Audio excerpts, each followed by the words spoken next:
Ya jelas sekali. Saya kira masalahnya bukan chemistry, ini masalah policy ya. Jadi saya amati from the very beginning nampak kalau Pak Jokowi memang orientasinya itu ke Beijing. Jadi begini Mas, saya pernah ditanya oleh Pak Agung kalau nggak salah. Ya. Yeah. Mas, semua profesor kok tidak ada sih itu yang berani kritik Pak Jokowi waktu jadi gubernur gitu. Kok cuma Anda saja gimana? Anda itu pertimbangannya apa? Pak, pertimbangannya itu karena ya seperti sesungguhnya Pak Yusuf Kala itu selalu mengatakan tolong deh jangan nyapres dulu gitu, buktikan kalau sampai belum buktikan gubernur berhasil jadi capres hancur, Indonesia hancur gitu.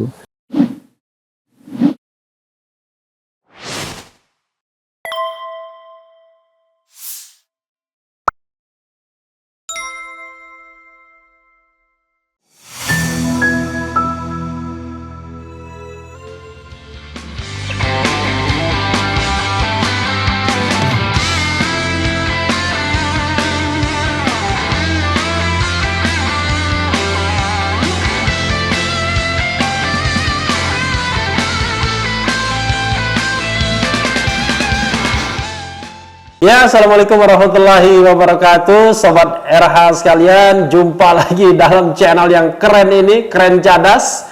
Nah, kali ini dalam rubrik dicecar itu dialog cerdas cara Refli. Tamu saya kali ini adalah orang yang sangat spesial. Tahun 98 beliau adalah proponen atau frontliner di dalam perubahan drastis ketatanegaraan Indonesia. Pokoknya orangnya kritis terus menerus, baik bagian dari pemerintahan maupun di luar pemerintahan, apalagi dalam usia yang masih matang, masih sangat muda. Ya, dia adalah Profesor Amin Rais. Assalamualaikum Pak Amin. Waalaikumsalam warahmatullahi wabarakatuh. Sehat-sehat Pak Amin ya? Alhamdulillah. Alhamdulillah. Hari ini Pak Amin kan kelahiran 44 ya? Iya. Nah, itu 2 kursi terbalik itu. Memang kayaknya hobinya Pak Amin itu membalikkan kursi itu. Dibandingkan Mahathir Muhammad tuh jauh lebih muda ini usianya, Pak. Saya jadi merasa muda Pak Mahathir. Ya. Saya akan mengajukan beberapa pertanyaan. Pertanyaannya nih, mohon maaf nih Pak Amin, saya kalau nanya tanya aja apa adanya. Ya, silakan. Pertanyaan pertama Pak Amin ya. Saya mendengar cerita tahun 99 setelah Pak Habibie ditolak pertanggungjawabannya dan morally Pak Habibie tidak mungkin lagi maju sebagai calon presiden dalam sidang umum MPR. Kelompok Poros Tengah, Sokol Poros Tengah, teman saya mengatakan begitu, kumpul di rumah Pak Habibie dan mereka sepakat menunjuk Pak Amin. Terhadap daulat penunjukan itu, Pak Amin bilang mau ngomong sama Gus Dur dulu karena kan Pak Amin tidak enak. Dalam beberapa kesempatan pasca pemilu 99, Pak Amin menjagokan Gus Dur, termasuk ada di acara besar di Istighosah kalau nggak salah. Itu benar Pak Amin isu itu. Karena begini, kalau Pak Amin mau dan maju, pasti Pak Amin jadi presiden kan? Itu was a golden moment sebenarnya. Silakan. Betul. Jadi ini Mas Refli. Ya. Jadi kira-kira 2 bulan sebelum itu kita mengadakan pertemuan umat Islam di PP Muhammadiyah Menteng Raya. Itu ada Gus Dur, ada saya dan tokoh-tokoh yang lain.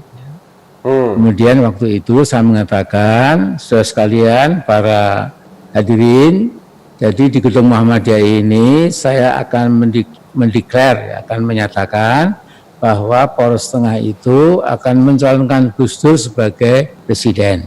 Nah kemudian sebelumnya malahan beberapa hari sebelum itu saya ke Ciganjur, kemudian saya ngomong berdua, ternyata di balik pintu itu ada adiknya Gus Dur. Kemudian setelah siapa adiknya Gus? Pak Solahuddin? Bukan yang perempuan ya. Oke. Nah kemudian setelah itu mau pamit, itu adiknya Gus Dur bilang, Mas Amin, masa itu mudah? Bisa, Mbak. Menurut saya itu mudah. Karena hitung-hitungan kami itu sekitar 60% lebih itu insya Allah akan milih Gus Dur. Jadi memang waktu itu ada dilema politik juga gitu. Pemenang pemilu itu memang Megawati 35% kalau tidak salah. 34. Nah sehingga waktu itu teman-teman PDIP otomatis 35% itu harus sudah jadi presiden. Kita mengatakan kita cek dulu karena 50% plus 1 namanya mayoritas sederhana gitu. Jadi tetap akan kita uji di MPR gitu. Nah di MPR itu saya tahu Poros Tengah itu lebih kuat dari PDIP. Nah karena itu memang ini ceritanya sedikit agak panjang sedikit ya. Jadi waktu itu setelah Pak Habibie diterima laporan tanggung jawabnya itu, kemudian Pak Habibie mengatakan tidak mungkin saya maju lagi. Di rumah Pak Habibie itu saya didaulat oleh Pak Habibie supaya saya maju melawan berkompetisi dengan Bu Megawati. Itu sehari sebelum pemilihan, Pak ya? Iya, sebelum pemilihan malam ditolak Pak Habibie itu ya. Nah kemudian saya mengatakan Pak Habibie, saya ini mempelajari sedikit banyak sejarah umat Islam modern di negeri kita ini. Jadi berkali-kali sejak demokrasi parlementer itu selalu teman-teman Masyumi itu membypass teman-teman NU itu. Jatah NU hanya Menteri Agama terus waktu itu. Ya, tapi yang lainnya dipegang oleh tokoh-tokoh Masyumi itu. Termasuk Perdana Menteri ya. Nah saya waktu itu ingin supaya ukhuwah Islamiyah ini lebih bagus lagi, maka sekali ini coba ya Gus Dur kita capreskan. Ya. Waktu itu ingat sekali, Gus Dur mengatakan setelah kita capreskan di Gedung Muhammadiyah itu, Gus Dur bilang, Pak Amin ini seperti Haji Ahmad Dahlan, orangnya ikhlas macam-macam lah ya. Yang mestinya dia punya kesempatan diberikan kepada saya dan lain-lain. Nah kemudian ini cerita setelah Gus Dur terpilih ya, waktu memilih Bu Megawati ya. Sebagai cawapres. Waktu itu Bu Megawati ada banyak pesaingnya juga itu. Dan yang paling kuat yang Bu Megawati. Saya mengatakan, saudara sekalian, kalau Bu Megawati sampai tidak ada di dalam peta struktur politik di atas, bagaimana? Apa kata dunia ya? Ketua MPR sudah Amin Rais, mantan Ketua Muhammadiyah. Kemudian Gus Dur mantan Ketua PBNU. Kemudian Pak Akbar Tanjung mantan Ketua PBHMI gitu.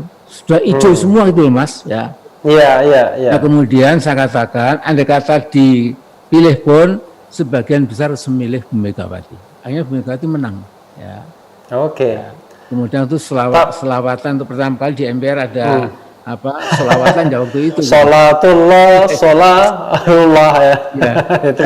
Mas, saya menikmati sekali ya Allah. Ternyata kalau demokrasi itu prosesnya berjalan dengan bagus itu enak gitu, contohnya enak. Kalau sekarang ini sudah. Begini Pak Amin, ketika mayoritas tokoh-tokoh di rumah Pak Habibie itu menunjuk Pak Amin, kan Pak Amin mengatakan soal sejarah Islam bypass.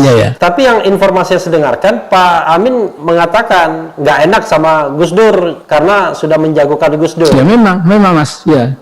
Jadi kan begitu saya tahu ya. Jadi bukan berarti saya lantas merasa nggak mampu, enggak. Gitu. Insya Allah saya juga mampu. Gitu.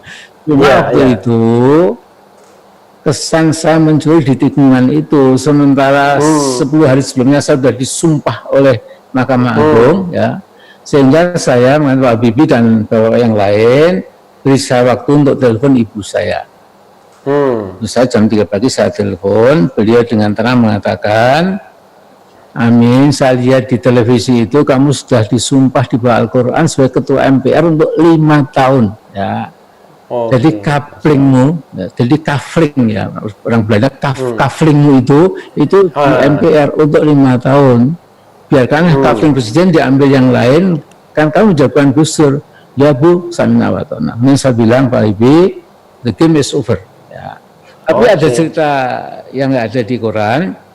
Itu Pak Insinyur Sunoto, ya, itu tokoh PAN, dengan Fuad Bawazir, bisa dicek ini, Mas Fuad juga masih hidup, masih segar sekali, itu lari ke Ciganjur, ya, dan mengatakan, Gus, malam tadi ini sampai dini hari, kita mengikuti pertemuan di rumahnya Pak Habibie, mereka itu enggak menjauhkan Anda, menjauhkan Amin Rais.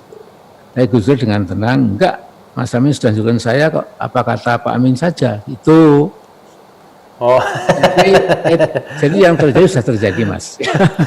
Oke, tapi Pak Amin kan orang yang belajar politik, ya kan? Politik itu kan a matter of opportunity, a golden moment. Itu kan sebenarnya kan golden moment sekali bagi Pak Amin, karena siapapun yang dijagokan poros tengah pada waktu itu kan peluang menangnya besar, karena hitung-hitungannya lebih besar koalisi poros tengah dibandingkan koalisi PDIP. Dan memang terbukti ketika Pak Amin 2004 nyalon presiden kan hasilnya tidak seperti yang diharapkan. Bagaimana Pak Amin? Ya betul.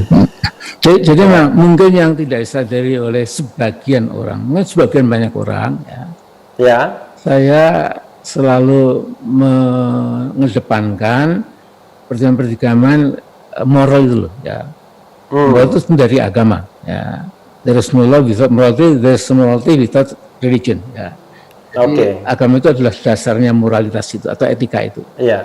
Jadi saya waktu itu andai kata pun saya kemudian menang, ya, ini saya ada guilt feeling, ya, saya berkhianat.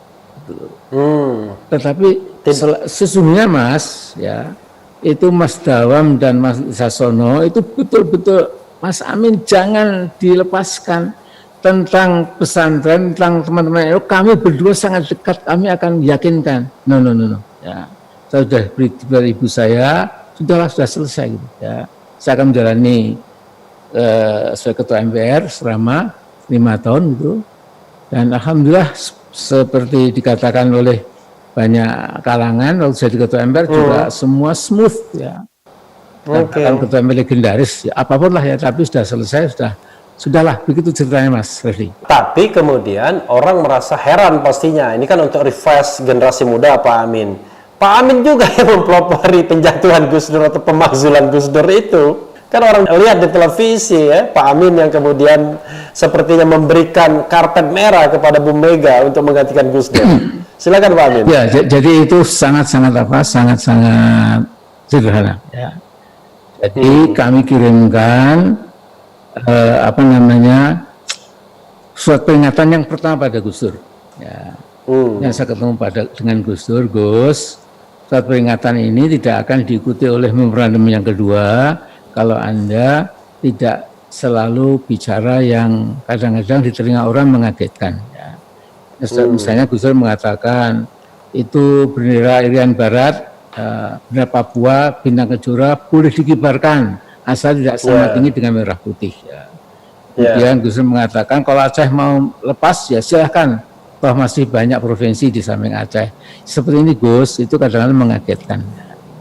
Bukan saya Gus, sesungguhnya ekonomi itu nggak terlalu sulit gitu.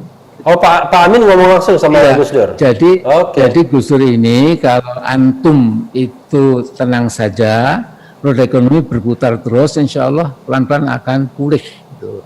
Tapi kalau mengagetkan begitu, saya khawatir itu akan banyak reaksi gitu. Nah, kemudian ya memang waktu itu ada dadakan juga ya.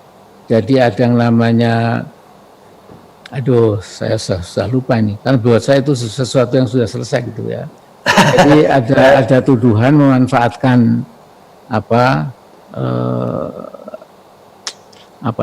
artinya waktu itu ada beberapa kasus yang dianggap Gus Dur itu melanggar undang-undang itu. Oh itu ada Brunei Gate gitu, Bulog Gate gitu. Semacam itulah ya, semacam itu. Ya dulu. Kemudian waktu itu semua fraksi ya, termasuk juga pengangkatan Kapolri waktu itu PKB ya, itu datang ke rumah dinas ketua MPR itu. Ya. Kita mengatakan Pak Amin, jadi Pak Amin itu kan sudah mengupayakan Gus Dur duduk sebagai presiden, ya. Tapi kami ini merasa risih gitu. Bagaimana nggak merasa risih Pak Amin? Karena setiap kali itu membuat statement-statement yang kadang-kadang to some extent itu destabilizing, ya. Memang Gus Dur ini kan sangat santai ya, itu aja kok repot, apa aja enteng, itu aja kok repot, itu apa aja enteng itu. Nah waktu itu saya mengatakan Gus, insya Allah nggak akan ada lagi memorandum yang kedua. Kemudian kan saya tidak bisa menguasai orang pinter-pinter seperti menguasai di masjid saya ya toh. Jadi mereka datang kembali, Pak Amin, memorandum kedua keluarkan. Mudah-mudahan setelah keluar ini ada perubahan. Gitu. Nah, tapi kemudian saya pikir ini ya, Gus Dur itu dilingkungi oleh orang-orang ya, bukan teman-teman NU, bukan teman PKB ya, teman-teman yang mungkin lebih dengar ya, saya nggak usah sebut namanya ya, mungkin ya etis gitu. Yang ini adalah NGO dan lain-lain ya. Kemudian ini mungkin lebih dengar ya, sehingga dia bilang tidak mungkin Anda impeach, tidak mungkin gitu. Nah, sehingga semakin kencang. Nah, waktu itu seminggu sebelum sidang umum itu istimewa ya, itu kita kumpul di rumah Bu Megawati. Ya. Kemudian saya mengatakan, Gus Dur, ini kami kumpul di rumah Megawati, termasuk Pak Matori PKB. Jadi masih ada kesempatan Gus, gitu. Anda masukan-masukan kami Anda dengarkan, karena bisa-bisa dalam tempo 1-2 minggu akan ada sidang istimewa. Nah, kemudian waktu itu Gus Dur mengundang Pak Haris Sabarno almarhum. Ya. Waktu itu beliau wakil ketua MPR. Dia mengatakan, Mas Haris Sabarno, saya itu kan panglima tertinggi. Gitu. Jadi Anda harus taat sama saya, bukan taat pada MPR. Gitu. Ya. Jadi gimana itu rapat di rumah Megawati. Gitu. Nah, Pak Haris Sabarno itu sangat diplomatis, Gus. Itu kata Pak Amin, insya Allah. Jadi belum tentu. Gitu. Oh gitu ya, iya. Gitu. Kemudian Pak Agung Gumelar juga dipanggil oleh Gus Dur. Pak Agung, gimana jawabannya? Jawabannya seperti Haris Sabarno. Itu insya Allah Gus. Sesungguhnya sudah mulai agak reda. Tapi kemudian pengaruh-pengaruh itu kemudian malah menampakkan posisi yang saya sulit. Artinya mereka datang, Pak Amin sidang. Nah, saya nggak bisa apa-apa itu. Sehingga tahunya Amin Rais mengangkat Amin Rais yang nggak betul juga ya. Masa saya bisa mengaruhi tokoh-tokoh itu juga dosa botak banyak orang-orang pintar di sana itu ya. Iya.